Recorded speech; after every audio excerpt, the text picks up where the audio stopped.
Assalamualaikum warahmatullahi wabarakatuh. Salam sejahtera buat kita semua. Om Swastiastu, Namo Buddhaya, salam kebajikan.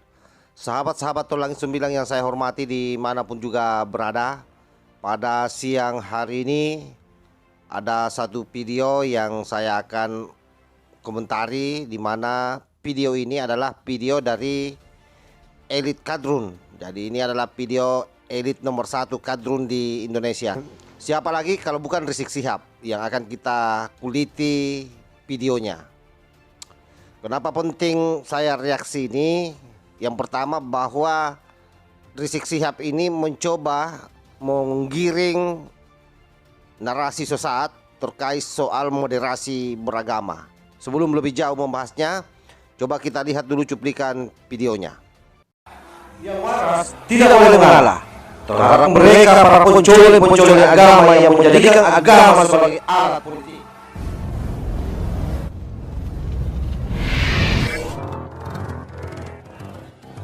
Saudara, kita prihatin sekali, saudara, banyak gerakan-gerakan dipoles sedemikian rupa seolah-olah itu merupakan gerakan Islam. Tapi ternyata isinya begitu kita telusuri justru dia merusak Islam. Nah, ini yang harus kita waspadai, saudara. Contoh, ada gerakan moderasi agama atau moderasi beragama. Moderasi sama modernisasi beda, saudara ya. Kalau modernisasi itu memodernkan. Kalau moderasi itu maksudnya moderasi beragama. Maksudnya bagaimana mengajarkan agama atau saudara menyampaikan ajaran agama dengan meninggalkan kekerasan. Jadi hal-hal yang dianggap radikal, ekstrim, keras, intoleransi itu semua ditinggalkan. Nah, memang kalau lihat artinya bagus. Kalau lihat artinya bagus artinya. Siapa yang bilang jelek artinya? Nah, tapi begitu kita lihat isinya, kita bisa terbelalak, saudara. Nah, kenapa terbelalak? Ternyata begitu kita lihat isinya, ajaran-ajaran Islam itu, saudara, banyak dikategorikan sebagai hal-hal yang harus disingkirkan dari ajaran agama, yang tidak moderat. Jadi moderasi agama itu bagaimana agama ini dibuat moderat, saudara.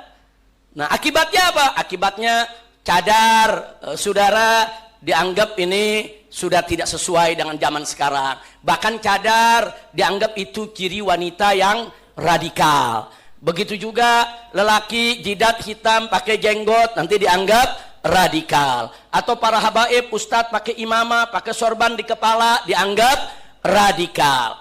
Nah, kalau moderasi agama isinya seperti itu bukan moderasi agama namanya, saudara. Itu namanya merusak agama. Nah, akibatnya apa akhirnya? Akibatnya terjadi kriminalisasi syariat. Akhirnya banyak ajaran syariat dianggap kriminal, dianggap pidana, dianggap sesuatu yang radikal, ekstrim, bertentangan dengan hukum positif, bahkan gak segan-segan untuk apa? Saudara, untuk dipidanakan dan dipenjarakan. Dan ini terjadi. Nah, maka itu gerakan semacam ini harus kita bendung. Nah, maka itu salah satu tujuan daripada revolusi akhlak. Yuk, mari kita perbaiki akhlak kita, termasuk akhlak kita di dalam memahami ajaran agama kita secara utuh, insya Allah. Ya ayyuhalladzina amanu dkhulu fis silmi kafah. Hei orang-orang yang beriman, masuklah ke dalam Islam ini secara kafah. Artinya secara utuh, sepenuhnya. Jangan separuh-paruh menjalankan ajaran Islam. Kita sudah lihat secara bersama-sama bagaimana Rizik Syihab, mohon maaf ya, saya tidak menyebut beliau Habaib atau Habib Rizik Syihab, enggak. Saya hanya menyebutnya Rizik Syihab. Kenapa? Karena bagi saya tidak pantas seorang yang ngaku-ngaku cucu Nabi tetapi kemudian bahasanya kadang-kadang bahkan acap kali kasar dan cenderung tidak beretika dan tidak beradab menurut saya. Yang disampaikan oleh Rizik Syihab saya kira jelas bagaimana moderasi beragama mencoba dia sesatkan, bahwa moderasi beragama itu adalah satu ajaran yang disusupi. Nah, ini jelas bahwa moderasi beragama sebenarnya itu adalah bagaimana menempatkan Islam ini tidak kemudian menjadi Islam yang marah, tetapi Islam yang ramah terhadap seluruh perbedaan yang ada. Kenapa ini menjadi penting di Indonesia? Karena pertama, Indonesia ini adalah negara yang berbineka tunggal ika. Ketika kita bicara berbineka tunggal ika, maka di dalamnya tidak saja satu agama, tetapi banyak agama. Di dalamnya tidak saja satu budaya, tapi banyak budaya, banyak bahasa, dan banyak bangsa yang diampu dalam satu negara, sehingga memang membutuhkan satu perekat yang disebut dengan Pancasila. Oleh karena itu kemudian moderasi beragama disitulah perannya. Bagaimana menguatkan kembali bahwa kita berbeda tetapi tujuan kita satu.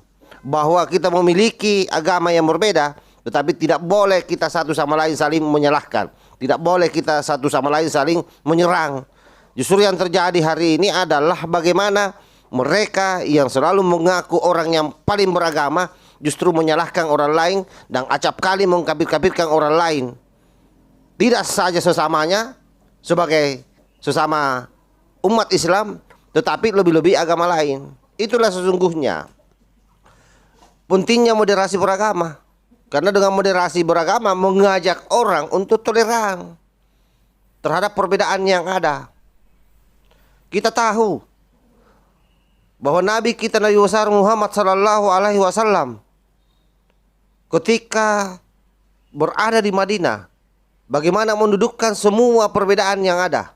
Di sana kita tahu ada yang namanya Yahudi, ada yang namanya Nasrani, bahkan masih ada agama-agama lokal, tetapi mereka bisa duduk satu meja. Dalam rangka apa? Membangun satu bangsa yang disebut dengan bangsa Madinah atau negara Madinah yang diikat dengan piagam Madinah. Dalam konteks ini yang sebenarnya yang terjadi juga di Indonesia.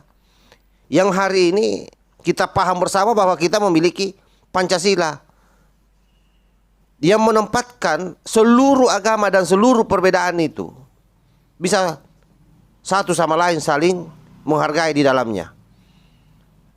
Nah, tiba-tiba saja ada orang yang kemudian menggiring opini, menyesatkan ajaran moderasi beragama.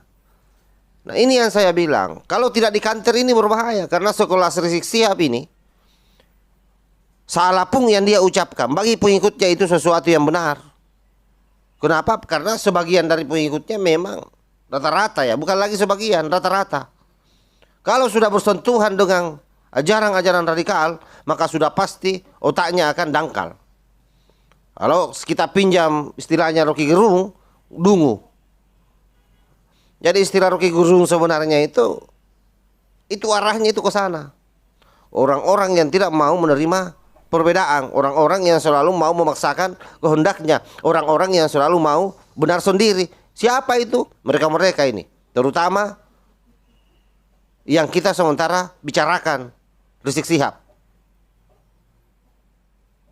Nah, wajar kalau seluruh pengikut-pengikutnya kemudian juga memiliki hati yang keras. Dengan asumsi mereka lagi menegakkan ajaran Islam. Ajaran Islam dari mana seperti itu? Tidak ada itu. Oleh karena itu gagasan soal moderasi beragama adalah satu-satunya memang gagasan yang saya kira sangat tepat hari ini. Di tengah-tengah arus paham trans internasional dan transnasional, di mana mereka memang sengaja melakukan pengkotak-kotakan, apalagi menjelang 2024 ini. Itu penting saya kira, selalu kita galakkan, selalu kita informasikan ke publik. Demi apa? Demi menjaga yang namanya persatuan di dalam bingkai kebinekaan. Itulah Pancasila sebenarnya. Sana ada gotong royong, ada keadilan sosial bagi seluruh rakyat Indonesia. Nah, bahwa sampai hari ini nilai-nilai Pancasila itu kemudian belum terjabarkan dengan baik dalam bentuk tindakan-tindakan kebijakan negara, saya kira yang namanya manusia biasa tidak akan mungkin bisa sempurna penerapannya. Karena terkait soal nilai-nilai Pancasila, tidak boleh juga kita ini kemudian hanya meletakkan tugas ini kepada negara, tetapi semua anak bangsa termasuk saya dan sahabat-sahabat semua yang ada di luar sana. harus bagaimana meletakkan nilai-nilai Pancasila itu di dalam kehidupan kita. Jangan hanya negara terus yang diserang, yang senantiasa melakukan nilai-nilai Pancasila. Kan sesungguhnya sederhana ini. Kalau baik menurut kita, sudah pasti baik menurut orang lain. Yang penting yang dipakai menakar adalah hati nurani, sanubari, yang paling dalam. Bukan kepala, bukan dongkul yang dipakai berpikir. Tapi kalian masalahnya memberikan penilaian hanya sampai di kepala dan dongkul. Tak putar-putar di situ. Itu yang membuat hati kalian keras, beku, dan tidak mau melihat kebenaran, tidak mau mengakui kebenaran, tidak mau mengakui hal-hal yang sesungguhnya itulah yang benar.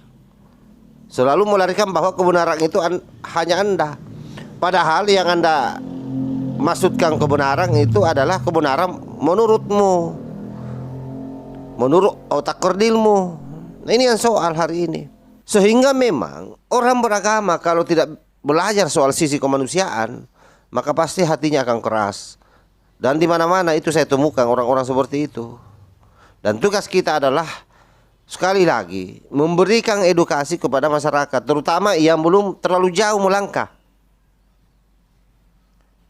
yang belum terlalu dalam cara belajarnya terhadap orang-orang yang memiliki sesat pikir seperti yang kita bahas di dalam video ini. Saya kira itu yang saya sampaikan, lebih dan kurangnya mohon dimaafkan. Wallahul muwaffiq ila aqwamit thariq. Wassalamualaikum warahmatullahi wabarakatuh. NKRI harga mati, Nusantara milik kita.